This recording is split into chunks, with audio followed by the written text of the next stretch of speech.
Well, good afternoon, everyone. We're almost nearing the evening, right in the heart of Amsterdam. It's so good to see you all.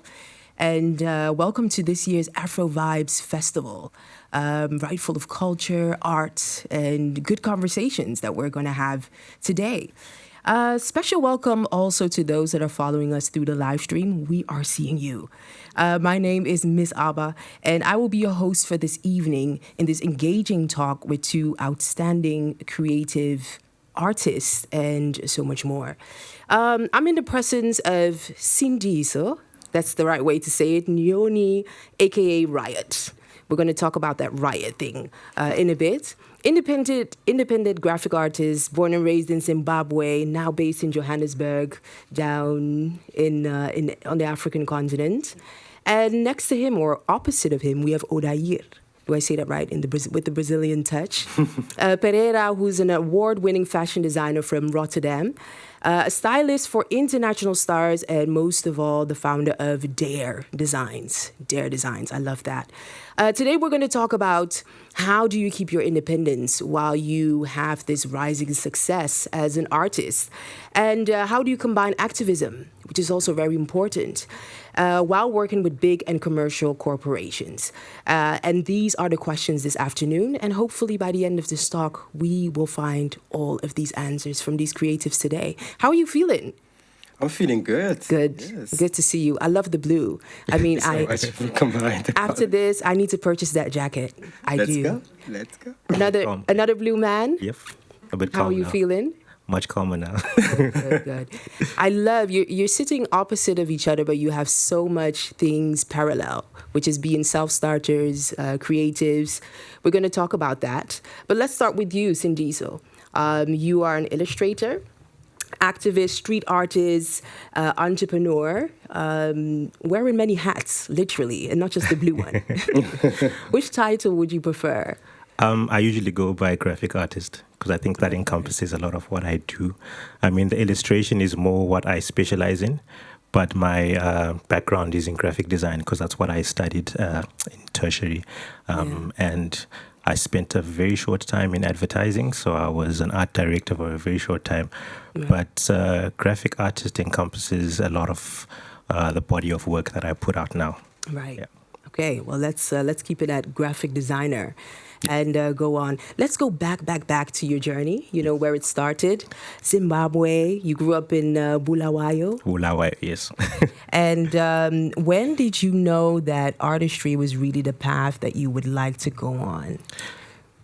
I think for me, it dates back really way because I come from a very large family of 8, where I'm the second last born. Right. I'm from a family of 8, so we have 5 boys and 3 girls. So I started drawing at age 4, and it was actually came from trying to emulate my older brothers, because naturally they knew how to draw or use a pencil and whatnot. But I was only 4, and I really wanted to learn how to do that. Yeah. I didn't realize that I had the talent then, but then I think it was just a lot of practice. And it was also at a time when, growing up in Zimbabwe in the early 90s, we were bombarded with a lot of pop culture. So I grew up, grew up on a lot of music, a lot of hip hop, from my older brothers, movies, TV shows. Sure. And I learned how to draw from memory because that was way before we had the VHS. So I got into a system of I would see something on the TV and run back to my room and start drawing. So that's where the journey began at age 4.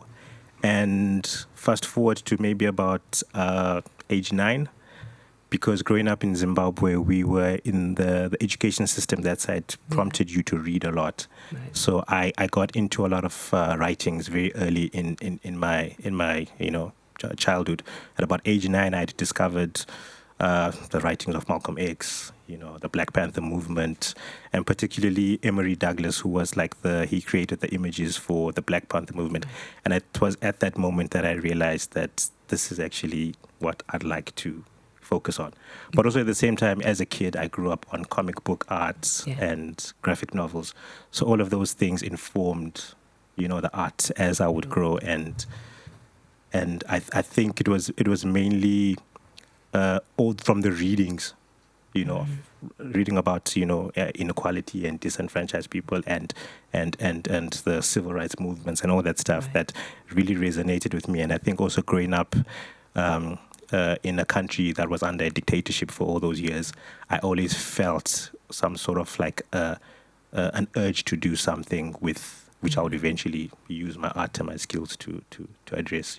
I love that. And when did that moment happen where you said, you know what, I'm going to pursue graphic design? Now it's serious. I was lucky enough during my high school, because also I'll use my upbringing in the state of Zimbabwe and what it was like. Because with our education system that side, you're usually groomed to become a doctor or an engineer, or those are the professions that are deemed or seen as credible. Sure. So an artist, not so much. But for me, I've always been passionate about that, and it's pretty much something I always did. So it was when I was in high school, I was lucky to be taught by an retired graphic designer from New York. She was teaching art at I went to a Catholic all-boys high school. And she saw some of my work and she sat me down. She's like, "Hey man, what are you considering doing with your talent?" And at that point, I had no idea what graphic design was. And so she introduced me. She got a few graphic designers from across the border, even Botswana, to come and meet with me, talk to me.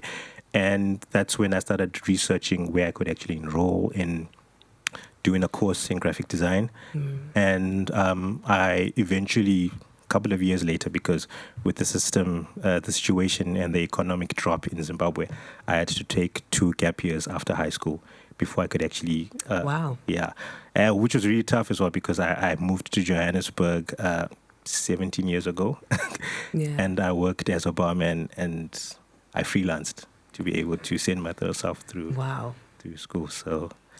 What a humbling experience. Yeah, definitely. And so familiar how you said, as Africans, I think last time somebody says either you're a doctor, engineer, lawyer, or nobody. Yeah, definitely. Because I even had, it was a struggle even with my own. I was lucky my mother nurtured the art from a very early age. Right. But my father was a very, traditional African man who always saw that you need to get a proper job, get a proper education, and do the 9 to 5, join that rat race, and then retire.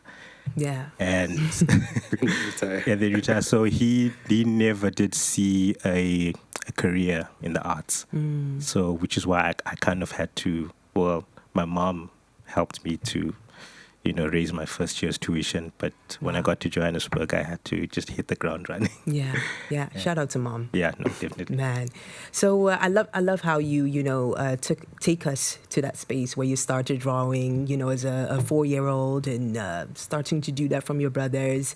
And then you come into the space where the stories of Malcolm X come along. It's quite political. Yes. Was there at that time, you growing up, any space for that political work to arise? So not really, because growing up in Zimbabwe, I don't know if you're familiar with the history of the country. After we gained independence in 1980, there were some... So I'm part of the minority group in the Ndebele tribe, who historically we are the result of a 19th century Zulu migration. Right. So our roots are in South Africa. Right. But during the 19th century, during the rule of King Shaka, there was a man called Mzilikazi who fled because Shaka was going to kill him. He fled and he set up in Zimbabwe in the town of what was eventually called Bulawayo. Right. And actually how we got the name Bulawayo, it's actually called the Killing Fields, the direct translation. But it dates back to the war that they went through to settle there. So after we gained independence, there was... the dictatorship went into full swing right there and then. It was just something that's not publicized or spoken about, because there were massacres that actually happened between the predominantly Shona people of Zimbabwe against the Ndebeles. Right. So growing up, I got access to this information through my mother. She would just tell me what happened. And it's information about those massacres that are not spoken about today, that I used as inspiration to actually comment on, because social commentary became something that I was very interested in. And I thought it best to actually comment on something that's very close to, or very personal, because something happened to, I could say, my people, which is not publicized, but I just decided to use art as a vehicle to actually bring awareness to that that tragedy. Yeah. And in terms of reception, how was that looked upon at that time? At that time, I mean, I was creating this work whilst in South Africa. So there was a period I had to sort of go into a forced exile because there is a very suppressed freedom of speech in Zimbabwe. Right. So I was putting out these images and, creating work and an online presence with this work. Right. And it was when it was almost like a tip off of the secret police in my country were actually aware of the kind of work that I was putting out. So I spent about 6 years not being able to go home at that time. Back to Zim. So at that time, throughout, we lived under that dictatorship for about 40 years. The freedom of speech was very suppressed. And, I grew up in a time where journalists were getting arrested and artists who spoke out about, the government were being detained, Sure. So, yeah, that was the reception, basically, at wow. the time. Quite intense, Yes. if you look at that. But you continued? I continued because I think I've always created from a very honest place, from the heart. And I've always held very strong beliefs that artists have a responsibility. And for me, I felt like using my art as a vehicle to address these issues, or maybe,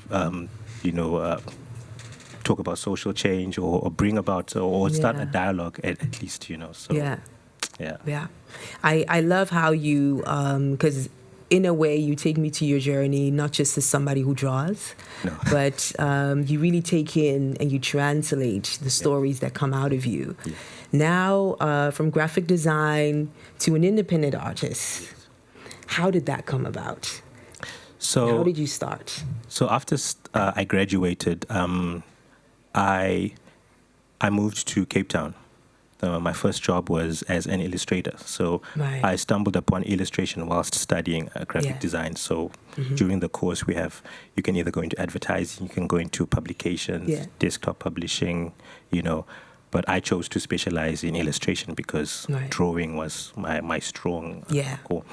And I joined a small illustration studio in Cape Town, where we were the service providers, you could say, to the advertising industry. Right. So it was during the time of I don't know if you remember the World Cup we had in South Africa. Oh yes, how can I forget? So that was around about the time of my first job, and so specializing in illustration. So basically working on different brands like your Nikes, your I even did a job for 180 Amsterdam. They had the Adidas account at that time. Look at that. So it was a nice foot into what I'll eventually start working on. So basically working as an illustrator, service providers to the advertising industry. But it was a very difficult experience because the industry is still very not transformed in South Africa. So working in Cape Town, I was in a studio where I was the only black employee, and it did have its difficulties. And so I only could work there for 2 years before I moved back to Johannesburg, where I was chasing a better salary. And the advertising industry, which I initially was against, offered a better salary at the time. So when you're starting out, you kind of like, it's you posed with that question of, I need to make a living of this, otherwise what my father said would be true, that there is no career in this art thing. So I moved into advertising. I worked for a very cool advertising agency as an art director. But the challenge there as well was I was coming from an illustration background. Right. So normally in an advertising agency, illustration is outsourced, or they get freelance work. But I was an in-house illustrator. Yeah. So I was employed as an art director for a copywriter who was paired with that team. But also because I came from an illustration studio, I was now wearing the hat of the illustrator in the studio. I was also now a storyboard artist. I was scamping up concepts. And another copywriter didn't have an art director, so I was doubling up. So I was wearing about 6 hats because that agency as well had a design department. So because I studied graphic design, I had another foot in there. So that was also a very challenging, almost 2 years. And because I was not very fond of the industry itself, I just quit. And Right. I've been independent for 10 years now. Yeah. Yeah. Good job. That's amazing. That's really amazing. So far, so good. Yeah. It does take some kind of self-awareness to be able to say, I'm going to go for an advertising agency while I'm not really for it. Yes. What was it about the advertising that you didn't like? And I think when I was shopping around or throwing my portfolio around after leaving the Cape Town studio, I did a lot of research in terms of what sort of agency and what sort of work they were doing. So the agency I ended up joining was it was a very small agency, but I liked the fact that when I went for the interview, it was very integrated. There were very familiar sort of like faces, and I felt that warmth in that, okay, I could actually work in this space where I was coming from a very hostile environment. And also just looking at the accounts that they were working on, I got to work on, I don't know if you're familiar with the Nando's brand of chicken. Yeah. So we worked on the very early ads. Right. One of the ads I worked on was actually banned. It didn't make it to live television because it's good chicken. Yeah. Yes, it is. So we always, the nice thing I liked about that client, Nando's, is that they gave us the freedom to be very political about our content. So for me, it was I could resonate with that because that was right up my alley as a social commentary poster artist. Sure. And somewhat you could relate to the story. I love that. Yeah. I love that self-awareness that you take with you, and being able to say no and yes to this. It took quite some time to build that up. Right. And I think what informed that a lot was the experience that I had while studying, because I left my country in turmoil and I couldn't go back. So it was do or die. And that experience of I need to make this happen or else, is what almost informed my decision to go independent. And it helped me develop that thick skin to actually take on whatever was thrown at me. Yeah. Thick skin. Yeah. I love that. It's a very tough industry. I love that. Yeah. We're going to talk a bit more about that in a bit. I love how you were able to take on these experiences and build yourself, because you're independent, with the emphasis on independence, self-made. I would really like to take it to your story, Odair, because there are so many familiarities that I know. But how do you feel? Do you feel that this story is somewhat recognizable to you? If so, how? Yes, it is. Because the similarities are between the convincing your parents that you're able to do this, that you're able to stand out in this world and do something that is maybe not familiar for them. So, and it's always some type of a battle, because you think you have achieved the moment that they totally understand what you're doing. Yeah. And then something happens and you're like, we're 5 steps back again. I need to explain it again. And you keep explaining what you are doing, because sometimes it's not familiar for your parents.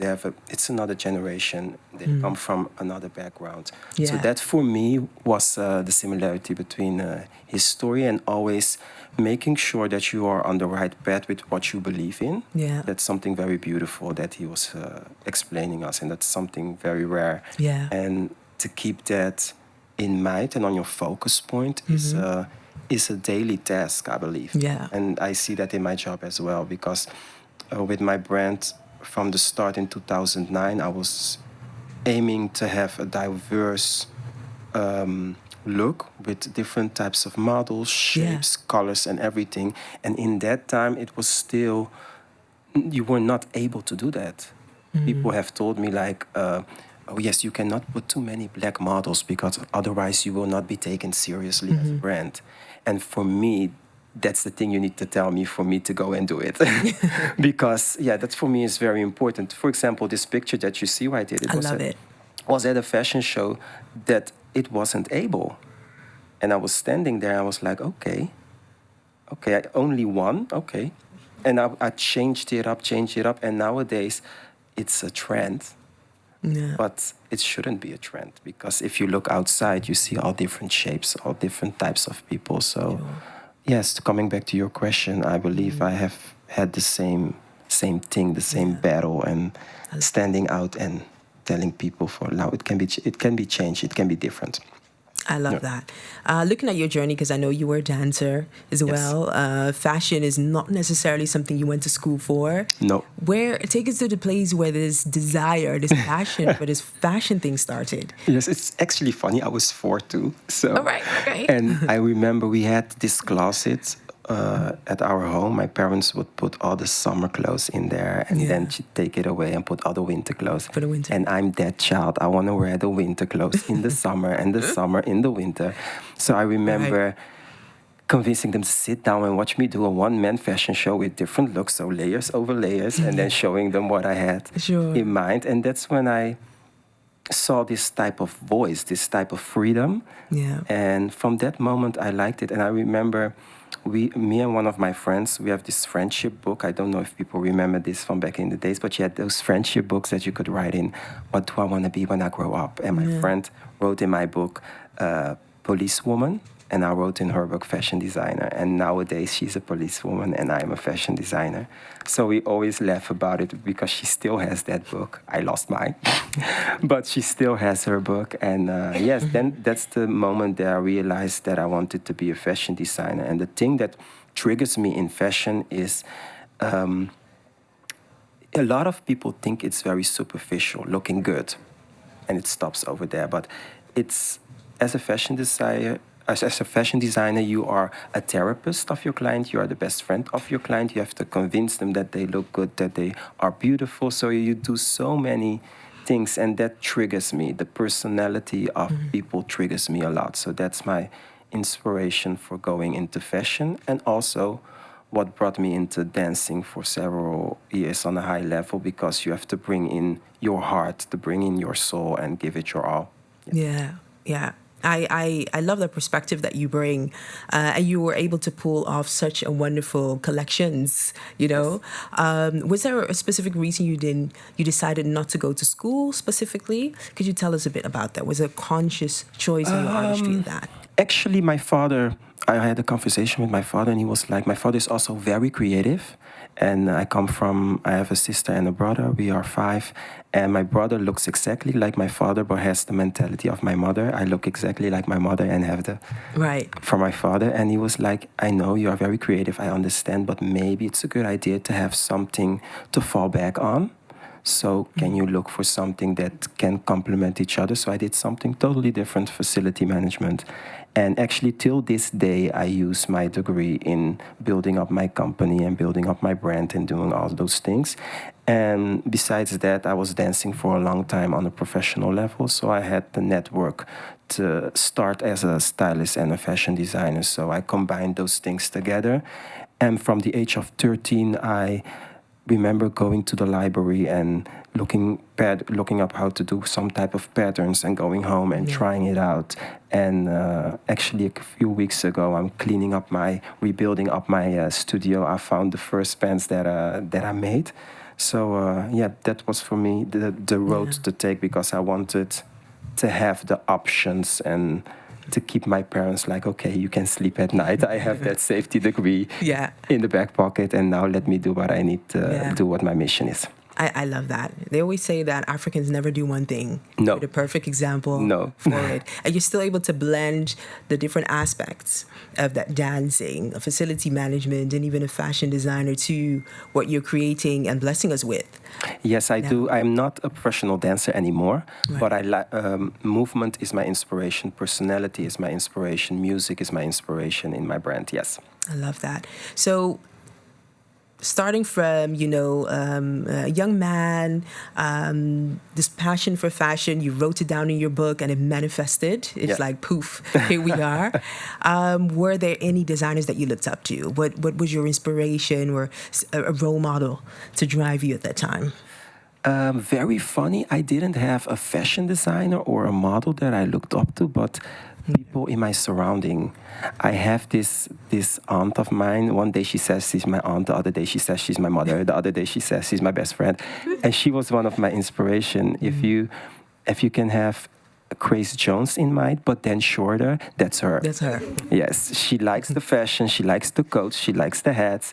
And I remember going to her house and she was making this carnival costume, and I was so intrigued with what she was doing. And she introduced me into fashion, and from that moment that was the last step that I had to have to know, okay, this is my path, this is what I want to do. So those people are the inspiration behind me. They say every man has a strong woman. I have an army of women behind me who are supporting me, and that I'm very grateful for, who helped me out. And also my brother and my father, they all are very supportive. My brother also was one of my models. Never expected him to do that. I was like, he's so shy and everything. I'm the one who likes to be on the stage and things. Yeah. And the first time I asked him, he was like, okay. I was like, you're not kidding, right? We're going to do this? He said, like, okay, let's do it. And he did it for several years, actually. So I always had the support of my family in that. Wow. I love that. Shout out to Auntie. Yes. Looking at your designs, I mean, they're worn all over the world, Paris, New York, Los Angeles. Where did the place of success start, if you... I think it was 2015. I started my brand in 2009. 2015, my best friend had died, and she was a very supportive person in creating my brand as well. She was also my makeup artist who did all the makeup and created all the looks with me. And she passed away doing cancer in 2015. And I remember her always saying, "You're gonna do Fashion Week. You're gonna be in New York, you're gonna be this and that." And I was like, okay, let's go, let's do this. And on the day I did my first Fashion Week is the exact day that she passed away. So preparing all the models, I was like, I remember how that day went. I heard it early in the morning that she had passed away. We had been planning towards that throughout a year, because they told us she had 3 weeks to live and ended up living for 12 more months, because she was just not ready. She was like, no, it's not my time yet. So she gave us the opportunity and the chance to properly say goodbye, but you can never prepare for something like that. And then hearing that in the morning, her name was Zen, so there was some type of Zen flow around the whole day. So I would dress some models, and when I would feel a little bit sad, I would go outside and eat ice cream, because I like eating ice cream. and they had this ice cream truck standing right there. So I ate about perfect 20. Timing, perfect place. Yes, I ate about 20 ice creams that day, and then came back and did my job. And since then I felt her energy surrounding me. And I remember her seeing my last show in Rotterdam at Salon de la Moda. That's a concept for fashion designers. And she was laying in her bed. It was her last month. She was like, "You need to come to me right now. I saw the show. You need to come to me." I was like, "Oh my God, did she not like it? What happened?" And I said, "What's up?" She said, "No, you need to come. I need to see you personally. You need to come." And I came in, and she was like, she was crying. And I was like, "What's up?" She said, "Yes, this collection is exactly what we have always been working for." And the name of the collection was inspired by her, Transform into Your Dream, because she was such an inspirational person. And she said, every look was a showstopper for me. I could just not believe the roads that you have passed and how you have grown. And exactly that show is the one that got me invited to New York Fashion Week. And the year after, I did a show called The True Colors of Friendship, and meaning that every color in the collection had a meaning to the friendship that I had with her. And all the models were also wearing beautiful bags and glasses, because she loved bags and glasses. And that's actually also the collection that got me to win an award in New York for Outstanding Fashion Designer. So I think that's the moment that I recognized from, okay, this is the moment, and you got to take it all. your best friend just passed away, you have nothing to lose. Go for it. Live your life to the fullest. Grab everything that you can grab and just go and follow your heart. Your brain is there to understand what the choices of your heart are. So, yes, what a beautiful way to express the friendship, you know, within on the runway and everything. Was it the same that made this beautiful dress standing next to us? Yes, it's the same. It's the same inspiration going throughout all the collections. All the collections are very well thought out on personality, on message, and it's always a celebration. I want all my clients to feel like a superstar, and not a superstar as in fun. You have to be on a stage or something, but you have to. I try to inspire you to be the leading actress or actor in your own life. So live your life to the fullest. So that's what I do with my designs. Yes. Beautiful friendship to have. Definitely. Next to the friendship, because I love how you embodied it, you planned it out, and you really took the time. Her feedback was also in somewhat, it just took time and it just came out. Yes. You know, what was it to the choices that you made that exposed you further on to international platforms? Good question. Fashion Week was a big part of that, but always, I think my thing is that I always see everyone. Everyone, no matter if you are standing next to me in the bus or you are a big model or you are Beyonce. People often say to me, how would you feel if you dress Beyonce? I would say I would feel exactly the same as when I would dress Miss Thing on the second floor, because they are both important for me. So for me, I always, every client, I go in for the full 100 and take it all. And my gut, my feeling is very important. If I feel something, I do it. If I don't, I sit back and think why I don't, and then make a decision. So I think that's, for me, the most important thing in going through the road of everything, and not believing in that something is not for me. If God has planned it for me, it's mine, and I will go for it. And I don't believe in not having a seat on the table, or I create my own damn table and sit on it and just do. I think that's the thing. Yeah. And I love the energy. You're like, it would just be exactly the same. I love how the energy is. Maybe I would scream a little bit, but let's stop there. Got you. I love the energy that you put into your work as a whole. Yeah. You know, always a guaranteed creative process and a good outcome. I love that. I feel so strong, and I feel that among the both of you, that self-awareness is so strong in two artists from both sides of Africa and the world, because now South Africa and the Netherlands and Cabo Verde and all in between, and Zimbabwe. I'm going to take it to you, Sindiso, if I say that right.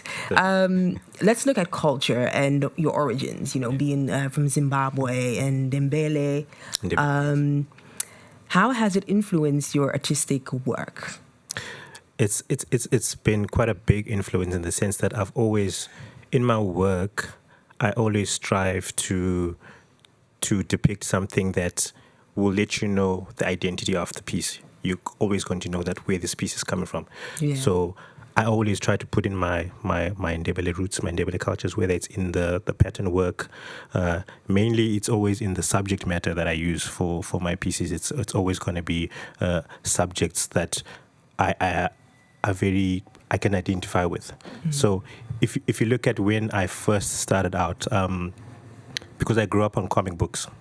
So growing up on those comic books, I collected them quite a lot, and that's how I learned how to draw as well. But the problem I had was I couldn't find characters that I could relate to. Mm-hmm. So there weren't, in fact, there were hardly any black characters when I was growing up. So I took it upon myself to create my own comic book, which was entirely, you could almost say it was in the vernacular slang, Ndebele tongue that me and my brothers grew up speaking, and we spoke about in school and whatnot. And I created a comic book series of a black superhero who had a very Ndebele name, and the nuances and all of that were very rooted in my culture. So from the very beginning, I've always been pushing that voice. In that, I've always wanted the work to be very. The identity of the work should come across very strong, in the sense that you should look at my piece or look at an artwork that I've done, and you just need to know where it's coming from the whole time. So I think culture does play a very strong role, but also because I'm a very displaced human being, in the sense that my formative years were in Zimbabwe, but my whole adulthood has been in South Africa. So I've found myself drawing inspiration from my adopted home of South Africa, which, by the way, I'm still trying to be assimilated in, because immigration is still a problem there as well. I'm still trying to get permanent residence in that space, even after contributing so much culturally in that space. But also I still draw inspiration from there, because, like I explained earlier on, how my roots are the result of a 19th century Zulu migration. So I also draw inspiration from South Africa. There's 11 official languages there. So I also look to the different tribes, different groups, and also draw inspiration from there, because that's been my home for the past 17 years, as well. So it's you could say it's almost like a mix, and also living in Johannesburg, which is such a melting pot as well, because everybody from all corners of the continent lives there. So we all we draw inspiration from each other, and we influence each other. So it's like I could even have a piece. If you look at some of the pieces, I have pieces that focus on figures from Ghana, from Kenya. I spent some time in Kenya. I've also spent some time in Ethiopia. And I've been to quite a number of countries on the African continent, and again, my experiences going there and spending some time there, I've drawn inspiration from there.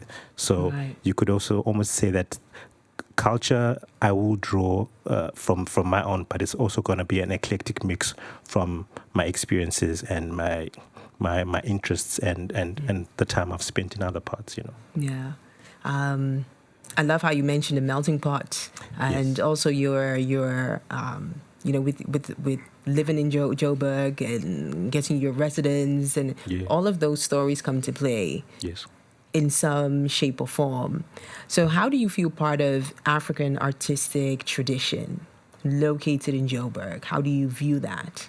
How do I view that tradition of art in Johannesburg? Do you feel part of it directly because you come from Zim, of course, and living such a long time in Joburg? I think definitely, in the sense that I've been very fortunate to have been operating in a time when the world has been looking to Africa for a lot of inspiration.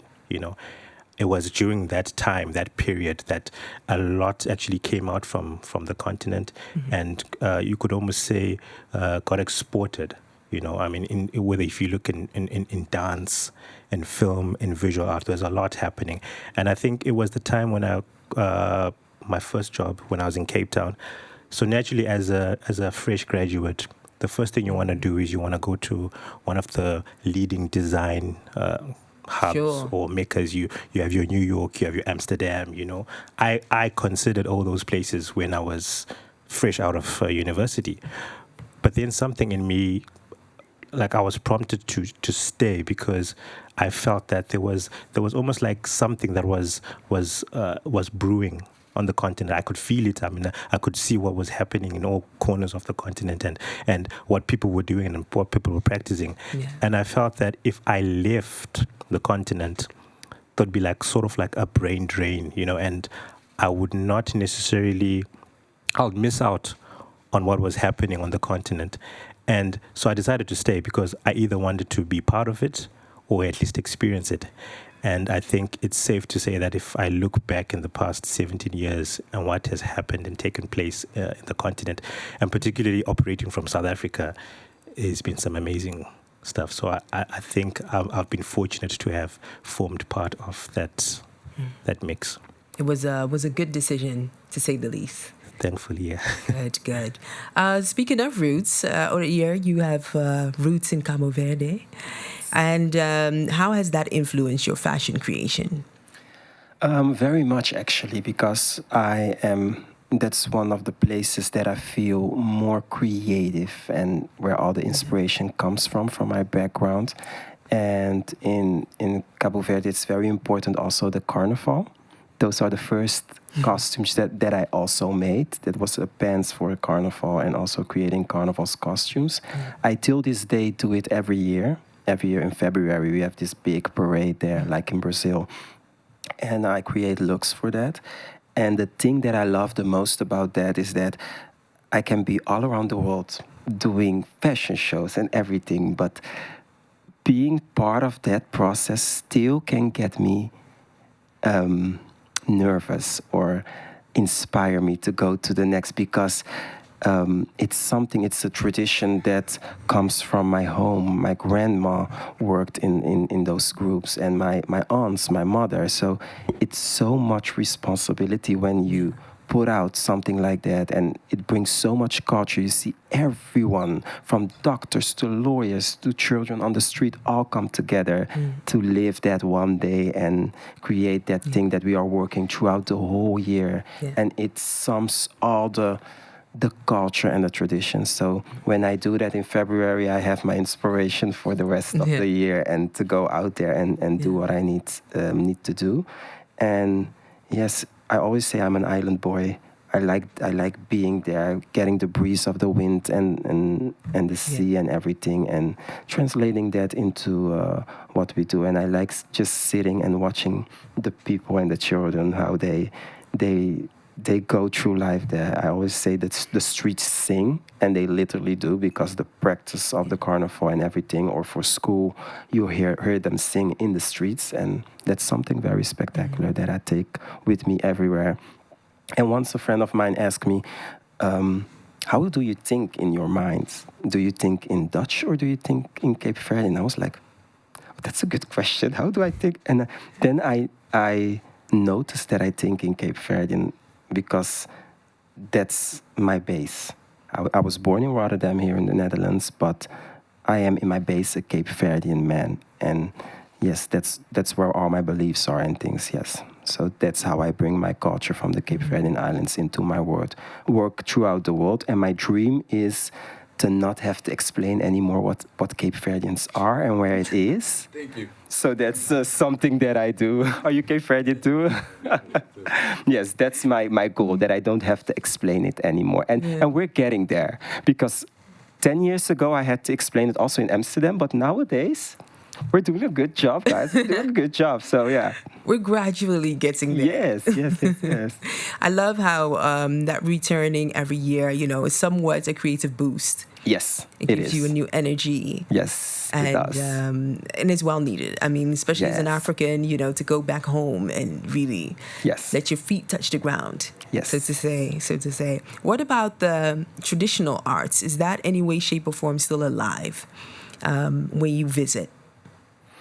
Yes, it is. It is. I go to different types of art in the Cape Verdean Islands, you mean, right? Yeah. When I go back. Yes, I do. Because from the music to the culture in true art, I go to different things in that. And they all also combine together in the carnival. So you meet a lot of people, then afterwards you go and see their work and everything and bring it into to your own work as an inspiration or something. For example, in the parade they also do a lot of sculpture and those types of things, and often you ask who did this, and then you find out that it's that amazing artist who's also responsible for this and that, and then you find a whole new line of art that you were not aware of. So that's for me something to always go out to. And you have 10 different islands, and all of them have their own identity, so which shapes into a different type of art. So there's a lot to see, and every time I'm there it's a new thing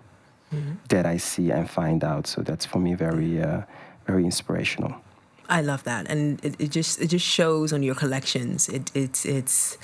it's living. Yeah. It speaks. Yes, I love the movement for this collection that you see right here is now in the Bijenkorf in Amsterdam, and it's a sustainable collection because I find it also very important for the collection to also participate in creating a better world, because unfortunately fashion is one of the industries that is damaging the world the most. Right. And here you see different designs. The dark man is actually my design, but there are 7 different designers working in this collection, 7 different designers, 7 different views on how to translate fashion into a sustainable world. Mm-hmm. And this is a project that is touring around the Netherlands to all the Bijenkorfs and is selling out every time, and it's a very successful project, but also to create awareness among everyone that you can give. We easily say, oh, this doesn't fit anymore, I'm throwing it away. But you can give it a new life and create it into something new. Yes. Sustainable. Yeah. I love that. Let's talk to you, Sindiso. You call your work Guerri art, if I say that right. What do you mean by that? That's a very old term that I used to use, I think, when I first started putting out my work. Are you done with that term? I am, but I think it's because there's so many articles that have been written over the years that, I mean, you probably found it in an article that's, I think, yes, I did. More than 10 years Guilty. old. But I mean, basically what it was because the nature of my work was a very... because protest poster art was something that I was essentially putting out a lot. So I almost felt like it had almost like a guerrilla marketing kind of approach, right, in the sense that it was not your mainstream sort of artwork, because I was using the subject matter was always something that was based on some social commentary that I was addressing or speaking about. Mm-hmm. So I guess that's where the term originally came from. But then after that, I eventually started operating with an alias called Riot, because Riot was what I felt the nature of my poster art in particular took, and... Your nickname? Yeah, well, nickname, alias, or... Alias. It's a very, changeable term, but I mean, yeah. But I do love the story. It kind of developed. It definitely developed, because I mean that term guerrilla art was from my study years when I was studying and trying to put a name out there for myself. And I think that came from the fact that whilst studying, I often found that, again, there were no black creatives that I could look up to and relate to, and be like, okay, here's somebody who's doing what I want to do in the industry. But it wasn't until I was in my final year, when I was writing my thesis, that I came upon the work of a South African illustrator and graphic artist called Tami Mnyele, who actually, I'm sure you've probably heard the name, because he has a foundation here in Amsterdam. Yeah. And I came across his work, and it resonated so well with me, because I realized he was doing this in the late 70s and the 80s. And all this time, I had not known about his work. And it took for me to be writing my thesis on poster art and the poster movement in South Africa for me to stumble upon his work, Mm-hmm. And I guess, that's... my work took that nature at that time, because I was like, okay, there were actually guys way before me who were actually doing this thing that I'm actually so into, and informed a lot of what I would actually later put out. Right. Was this anyway related to at the time when you were still using that name? I won't name it because it kind of feels awkward, like naming an old rapper's old name. Was it anyway related to, going up against a larger entity, the smaller entity, that dynamic? Could you give us an idea what you meant at the time by that? I think definitely, because coming from a very small town, and moving to a very big city. So it was like you have a small town boy with a very big dreams, and also trying to get into an industry that was still very, where I didn't feel included in, I felt like there was still so many doors that I needed to break down, because it stemmed right back to like even my study years. It was like it was a challenge, because for example, I had a lecturer who always complained when I used illustration for all my campaigns. But it's because drawing was my very strong point, and I couldn't afford the expensive state-of-the-art cameras, which was a requirement of the course. So I always opted to illustrate my it's a good alternative. It worked because that's how I make my living to this day. And she, at that time, she always, discouraged me too. But I just stuck to my guns, and I think that thick skin developed in that.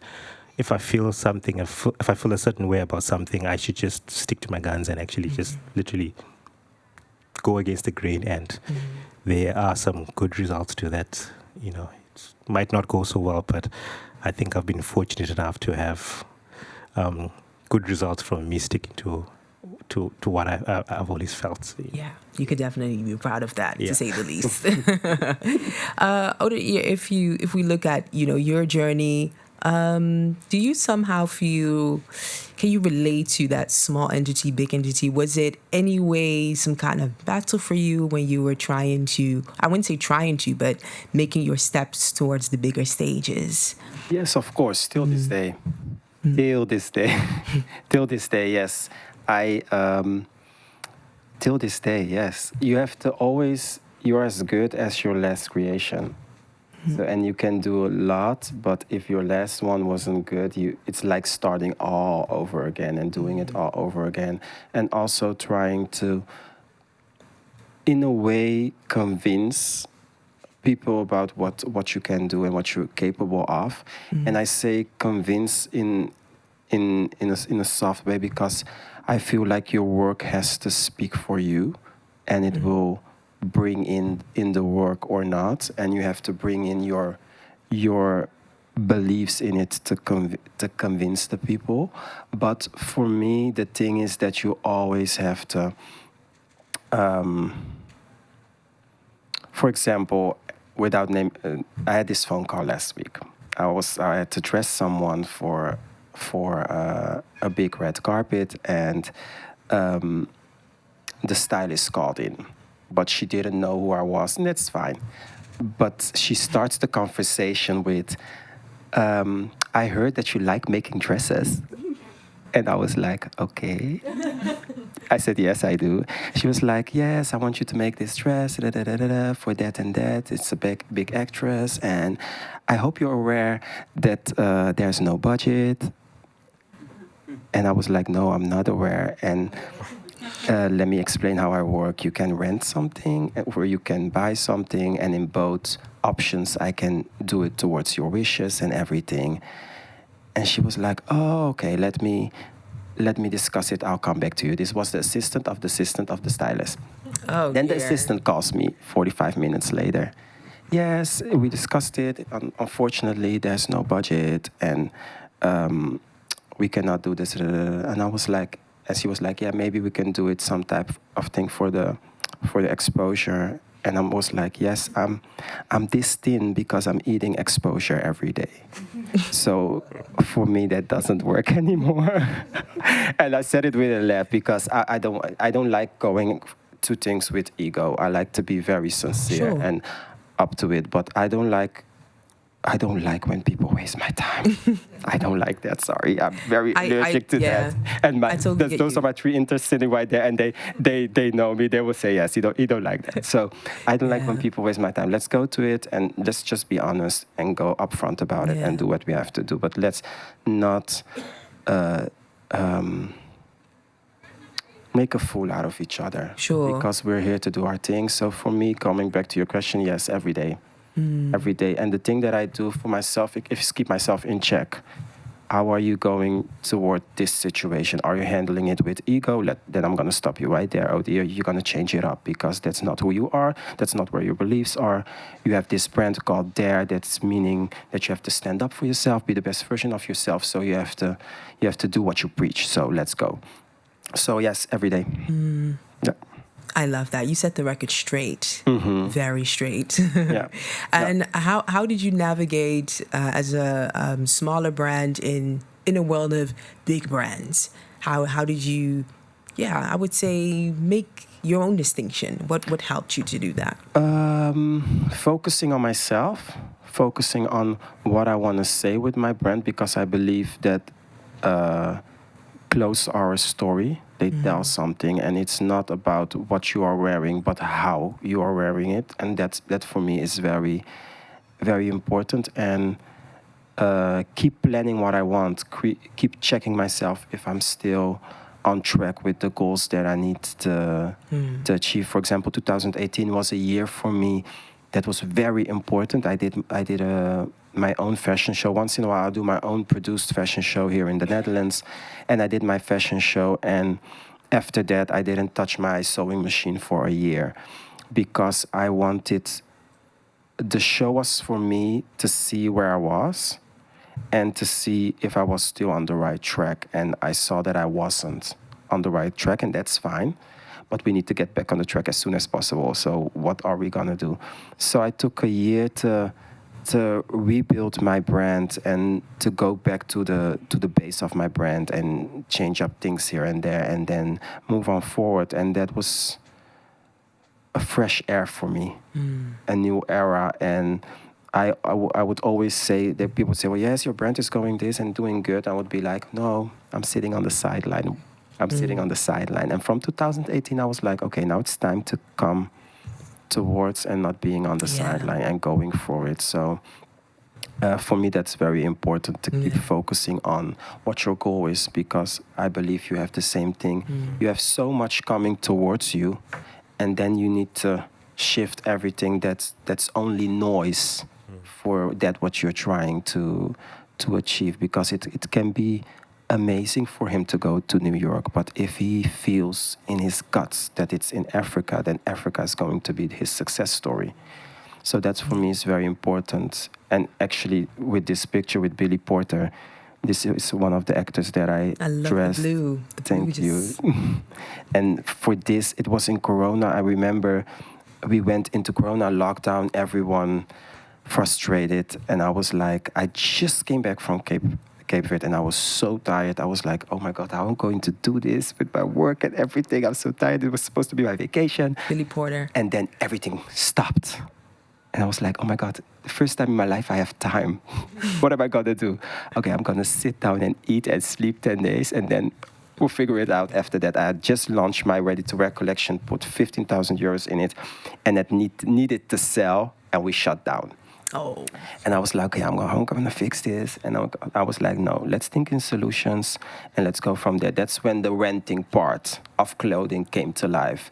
People can take a description, and then every month they can come back and rent clothes for as artists, or just everyone is able to do that with DAIR.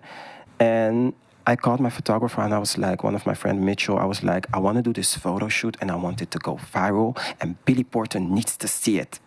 And he was like, okay, let's go, let's do. So I called one of my model friends, and we did this photo shoot with this amazing white hat and amazing white jacket. And the caption was, the category is, and that's something that he always says in a series. And then he liked it. So he saw the picture, he liked it. And then 8 months later, his stylist, also the stylist of Beyoncé, sent me a DM. And I'm someone, ik ben Nederlands, dus best wel nuchter. So I was like, can we call? Because I need to hear a voice. Yeah, I need you to need know a confirmation. Confirmation that it's not a scam. And then he called, and I heard the voice, and I was like, okay, this is serious business. He was like, I noticed your designs, and I know that I saw it, and I thought this is something for Billy Porter. And actually, I see that he liked your images. So, and I think this is meant to be, because I opened my phone, and your design is the first thing that popped up. So can we get your designs in America for New Year's Eve? Dropping the ball on Times Square. It was the 15th of December. Everything is shut down. How am I going to get these designs? Yes, of course we can get the designs to New York. That's what I said. But in my mind, I was like, how am I going to do this? So yeah. So then going to it and making it happen, and then it got there. And months later, this Jimmy Choo commercial worldwide campaign in my blue suit. And the day before this came out, I had a dream of him wearing this suit because I sent in 8 designs and I didn't know which one he was going to choose. And my mother, seeing this one, she was like, he's going to love this one. I know it for sure. He's going to love this one. And dreaming about it. And then the next day, waking up and a picture in my DM of him wearing the blue suit.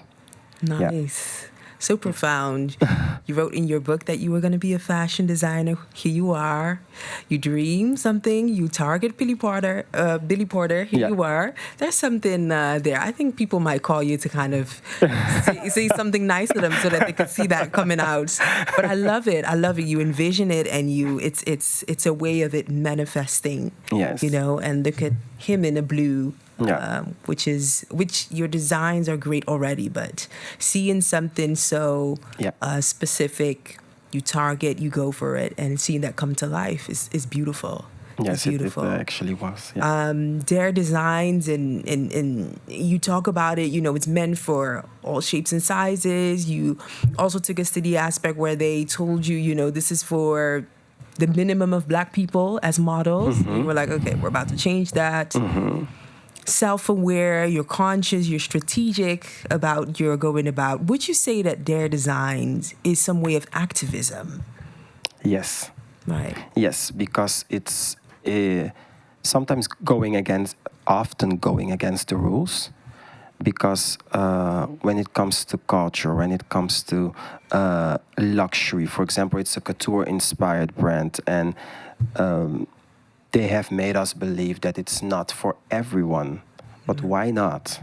Why can it not be for everyone? If you believe in your heart that you are that style, then it is for you. Yeah. So for me, activism is something that I believe is part of my brand, because the experience of DAIR, because DAIR is an experience, next to being a brand. And experience is about seeing everyone and recognizing everyone.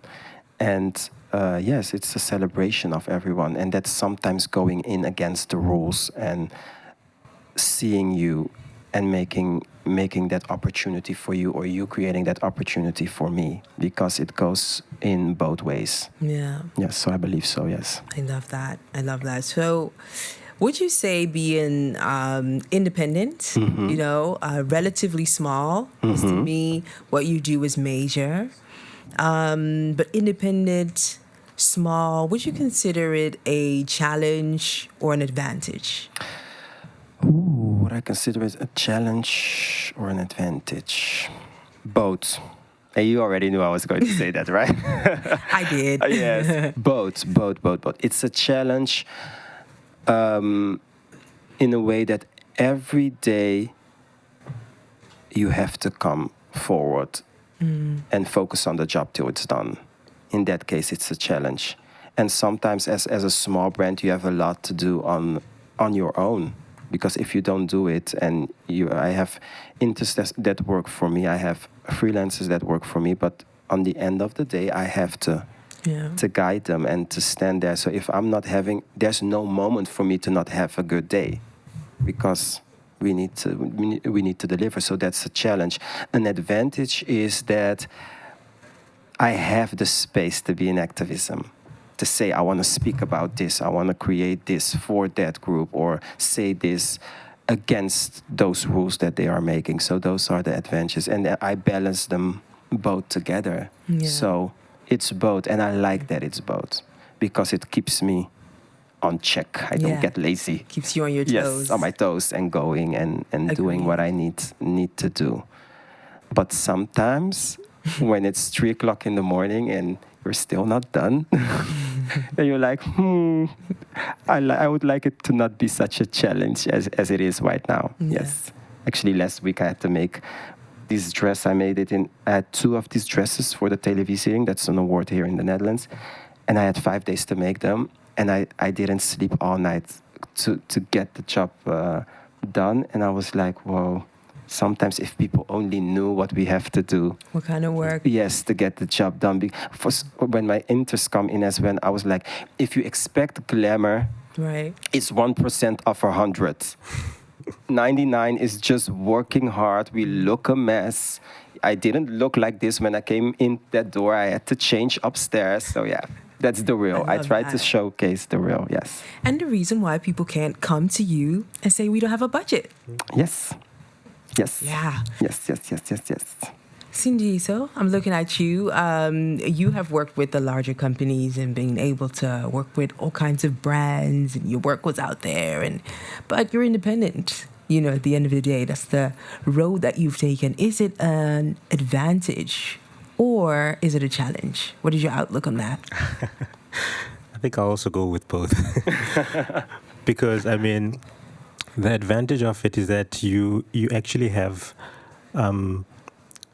there's more room to grow and more attention to detail in the product that you put out. Because when you're independent, when you're small, and you actually find that you take more care in the craft, whereas if it's just mass produced, there's not really that, for lack of a better term, quality control. You just putting it out in the masses. But when you actually have attention to detail, that's the joy of the small, being a small independent.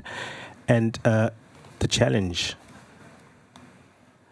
challenging bit is that you are constantly, well, I'll speak for the industry that I'm in.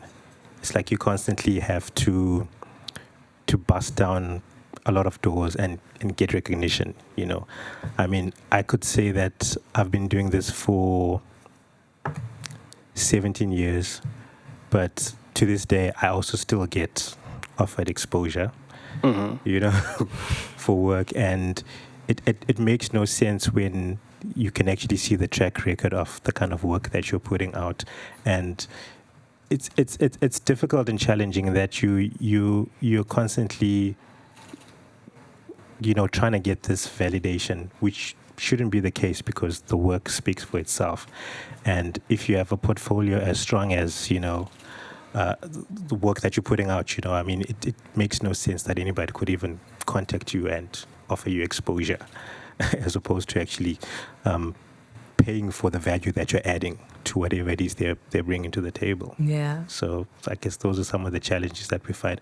But I think for me, the trick has been to keep enjoying what I do, because I think if I hadn't developed that thick skin and had let all those curveballs and challenges that come my way put me down, I definitely don't think I would be at the stage that I'm at, and also been afforded the opportunities that I have been. So it's been so I guess I'd say it's a bit of both. Right. It's a beautiful journey, and I love how you both put that spin on it and say, you know what, it's both. Yeah. I'm not even going to pick one.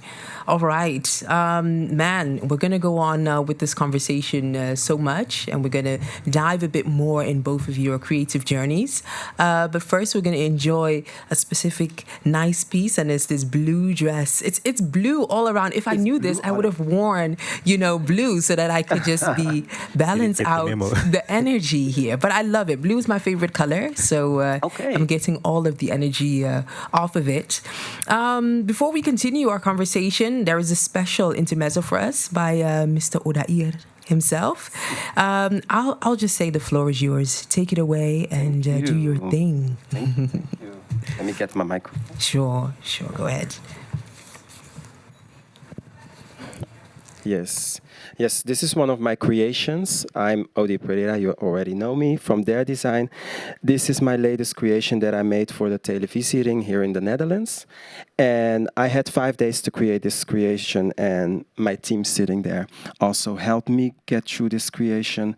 I wanted something to stand out and to be very light, but also very naughty. I created this look for Fena Ramos. She's one of the presenters of television, and she wanted something that was very light. And I always listen to my client and find that line that inspires me. And she told me she wanted to be on a cloud and to be like an anime, coming on a cloud and coming down and rising up again. And that brought me to this fabric, that brought me to the texture. And she is very young, youthful, and also has this amazing big afro hair. And that is something that I wanted to translate into her look.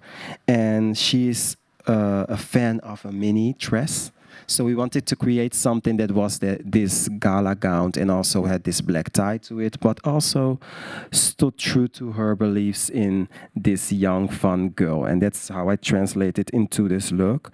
And for me, creating looks, I always look how to mix different styles together. And I went for this small jacket. I wanted to have texture in a fabric that is not particularly a fabric that you would use for a garment that is for a black tie. And that's where I come in. I like to take a different approach, dare to be different and create something different. So this is one of the designs that I brought in. And I also like to create dimension, therefore the texture with the glitter underneath and the tulle above, and then the more hard fabric on top of it. This is actually a fabric that is that goes well against the rain as well. So I also had a practical part in that, because if it would rain and she had to walk outside towards the red carpet and you have the different marks on her dress, that would not have worked. And this is actually also one of the best dressed look of the night as well. So we were very happy with that. And yes, we had 5 days to make it work and to create this look. And my interns sitting on the front, they were looking at me like I was crazy. But I was like, yes, we're going to do this. We're going to make, in 5 days, 2 dresses. We can do this. And afterwards, when it stood there, and also one of my clients also won an award for an amazing program, Hallo, ik heb kanker. And also with my story with my friend passing away through cancer, that was a moment for me, very, very inspiration, but also a big celebration, because it's a program, I don't know if you know it, about children who battle with cancer.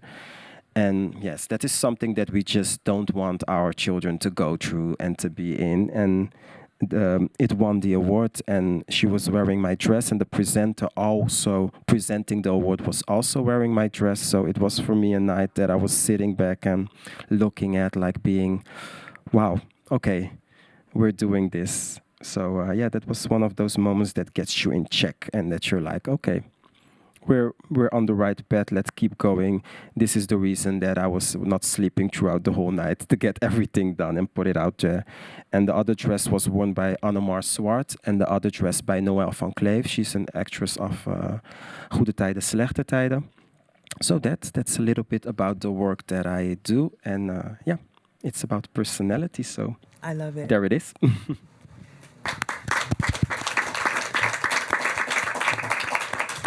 I love it. So all of the work throughout the night pays off. Yes. And you've seen it, it came alive, and all of that was manifested. Man, I wish I could go on and on and on and have this conversation with you, because there's so many questions lined up. But both of you touched on so many good things. And I think what makes this conversation really valuable is you being able to tap into who am I within this industry, even having worked with so many larger brands, and being able to stay independent. Just the last important question that I really would like for people to take away, especially the creatives here. How do you stay independent in a world whereby the bigger brands are around, probably different contracts have been offered? I would start with you, Sindiso. I think the way I've tried to spin it is that for each brand, for example, that I've worked with, I've made it a point to bring a lot of who I am into the work.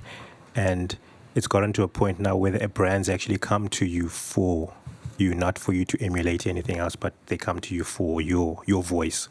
So I think that's how I've managed to stay independent, is that I've stayed true to what my voice is, because my roots have always been in social commentary and activist poster art, which is what has drawn the attention of some of the big brands that I've gotten to work with, So because of my portrait posters, I've been able to take that and apply it to coin designs, for example, in South Africa, So it's like staying true to what your voice is and what your narrative is, and they'll come to you for you, and I think that's how I've spun it, and it's worked for me. Sure. And has there ever been an aspect where you had to work, you felt somewhat being used? Was it ever a way that you felt that you had to endure to pay bills? In the early days, in the very early days, because that was a very tricky time. But then the more you actually stand your ground, the more respect you actually get. And although there's been moments where because I freelance for some advertising agencies and whatnot, and because I hold I know my worth, so to speak. So whenever I do a job, I have a rate card, and most of the time in the South African industry, they don't really understand, the value that we're adding to whatever it is that they do. So I've been called a diva on a couple of occasions, based on the fact that I don't fall back on I stand my ground when it comes to what I'm actually putting into and my worth. So I think that's one thing that I've had to to actually stay true to. I love that. Stand your ground. Definitely. I really love that. Odair, I'm looking at you. How do you stay independent? Actually, exactly the same way, standing your ground and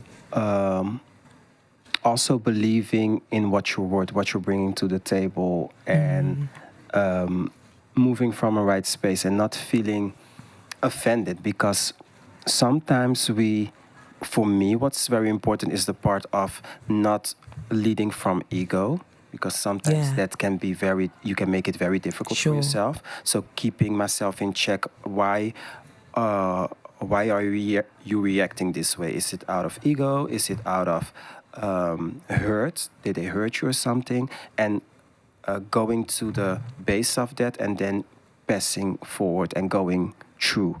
And for me, that's something that is very important in making decisions and also going forward, not handling from ego and knowing what you're bringing to the table. And that creates, I don't know about you, but for me, it creates this safety and this calm way of, if it's not me, if it doesn't fit, then it's okay. Right. It's okay. Maybe it's not the moment. Sure. Maybe we will work together in a few years. Sure. But if it's not now, maybe later. And I have seen clients go and come back, and so I've seen it all. You'll be back. You'll be back. I'll see you in a couple of years. Yeah. So for me, that's very important in being independent, because people also often ask me if Balmain would give you a job, would you do it? I would do a collaboration maybe. But if it means giving up my own brand that I've worked hard for and had nights of not sleeping because I needed to achieve my goal, then no. And knowing why you're saying no, because you know what your path is and you're planning it every day, taking care of it. It's like a baby. People ask me, are you married? I say, yes, I am. For 14 years. There is the name of my partner. So yeah. So that you have to give it attention for it to grow. So for me, that's the definition of being independent, giving it attention for it to grow and staying true to your heart and standing your ground. And he has been called a diva. I have been called a bitch. And for me, it's a compliment. Thank you very much. And we will move to the next one. I love that. On that note, I so much enjoyed the conversation in this room with both of you, outstanding creatives with blue energy. I absolutely love it. I really want to thank you for sharing, your story with me. Thank for your attention, all of you who are watching live. It was a pleasure to speak, with these creatives and understanding their journey, putting your foot down, and whether that come from Zimbabwe or, Cabo Verde, Rotterdam. I love that. And we join forces to give you that best aspect of Afrovibes Festival, if you ask me. We continue with the Afrovibes Festival in the Bali. I would just give them a round of applause. Sindiso.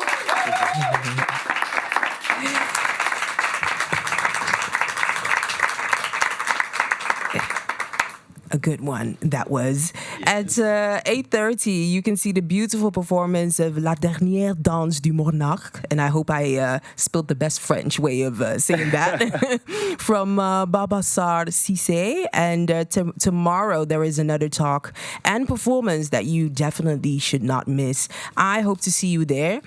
Enjoy all of the rest of Afro Vibes here in the city and, of course, the Friday night. A round of applause for yourself as well. Thanks so much.